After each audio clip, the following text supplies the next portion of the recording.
What is up, guys? Welcome back to Which Way to the Broom with your host, me, Jiminice. So, I know I've been gone for a while. As you can tell, my altar is clearly been moved around. We have moved, so therefore my absence. Along with other life occurrences, I'm finally back. Thank whoever.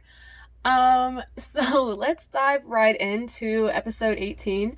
Today we're going to be talking about other kin. So this is a pretty controversial subject that I have seen around in the magical communities. And a friend of mine recently reached out to me and she was like, bro, you gotta cover this subject. So here we are.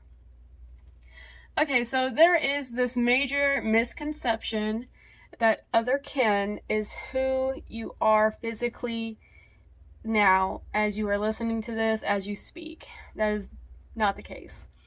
So other kin is basically where a non-human soul is inside and dwelling inside of a human body, right? So this soul is supposed to be there on purpose. It's not some kind of wanted or forced possession. It's naturally an occurrence and it's supposed to be there. So an other kin can range from a type of animal to a type of spirit, like a daemon, a fae, like a siren, a succubus. You know, it all just it's just on a huge spectrum there. And so commonly, people who are of other kin do not feel human. Of course, they're going to have some kind of identity crisis. It is not a particular place of well-being someone, I think, should not choose to want to be in. You feel constantly disconnected from human reality, and being in a human body, that's pretty devastating.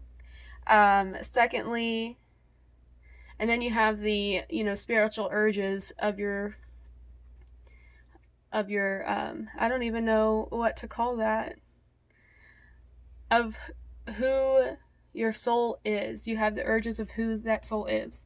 So let's say you're a succubus or a succubus.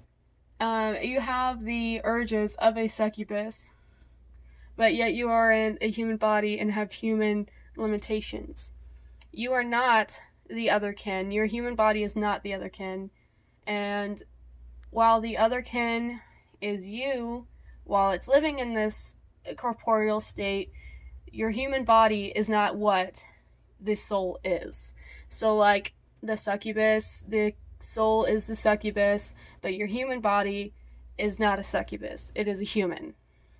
Now we got those people out there who like to believe that they are other kin and that they have greater magical abilities than other witches.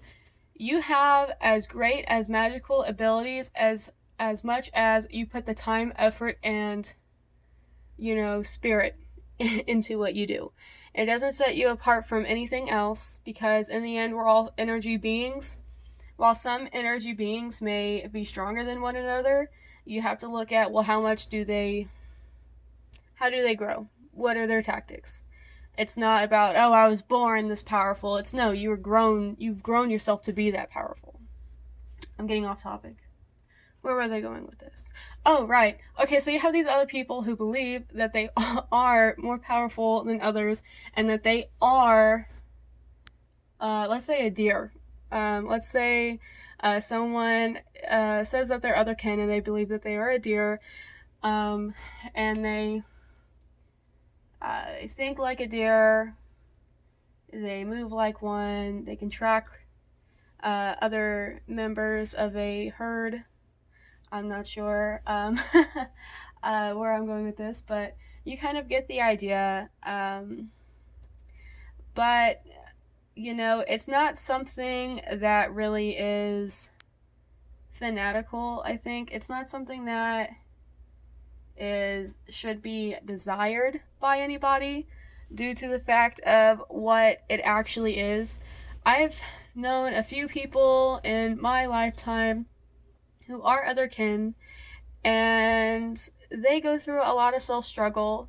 And honestly, I want to give a shout out to those people because you are heard and you are accepted.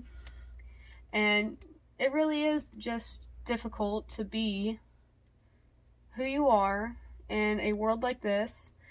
And, just there are some parts of Magic that just aren't fun and games, and people act like it is, and that's not the way that it is. And I hope you guys kind of feel my vibe from this episode today.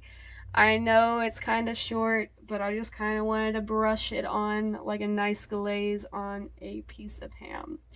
So, I guess that's the end of the episode for today.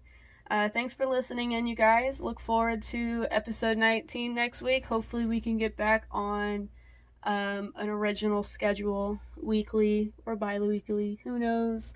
Let's see what the world has for us. Until then.